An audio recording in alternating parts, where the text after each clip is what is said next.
প্রতিটা কাজে সফলতার জন্য সততা কতটা প্রয়োজন তা একটা গল্প বলবো, শুনবেন যদি সময় থাকে। কোনো এক চাইনিজ রাজা তার সঠিক উত্তরসূরি খোঁজার জন্য তার বংশের ভিতর থেকে 6টি বাচ্চাকে সিলেক্ট করলো। তো তাদেরকে একটা করে বীজ দিল এবং বলল যে এই বীজ থেকে একটা ফুল গাছ হবে এবং সেই ফুল গাছে একটা ফুল হবে। যত্ন কে বেশি করতে পারে এবং কার ফুলটা দেখতে বেশি সুন্দর হয় তার উপর ডিপেন্ড করে আমি পরবর্তী দায়িত্ব তাকে দিব।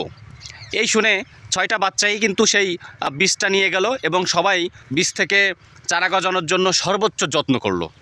কারোরটাই ফুটলো না। আসলে রাজা এখানে একটা চালাকি করছিল শুধুমাত্র বোঝার জন্য যে কার মনোভাব কেমন।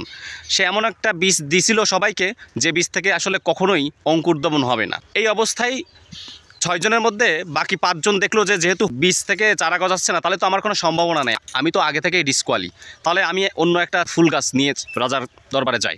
তো যেই কথা সেই কাজ, 6 জনই চলে আসলো। 5 জনের ফুল গাছে খুব সুন্দর ফুল, কিন্তু একজনের টোটালে অঙ্কুরোদ্গমনই হয় নাই বীজ, কিন্তু সে কিন্তু ওইটা নিয়ে খুব ভয়ে, এই অবস্থায় আমি কিভাবে যাব এই চিন্তা করেও সে কিন্তু রাজার সামনে গেল এবং রাজা কিন্তু ওকেই ডিসাইড করলো যে আসলে সততা এবং নিষ্ঠার সাথে খালি ফুলের টপ সেটা নিয়ে গেল।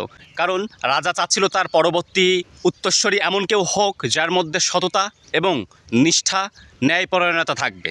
অর্থাৎ আপনি আপনার সততাকে কাজে লাগিয়ে জীবনে অনেক কিছুই অর্জন করতে পারেন, তবে আপনি যদি অসৎ হন এবং নিষ্ঠাবান না হন তাহলে জীবনে অনেক মূল্যবান সম্পদ থেকেও আপনার বঞ্চিত হতে হবে।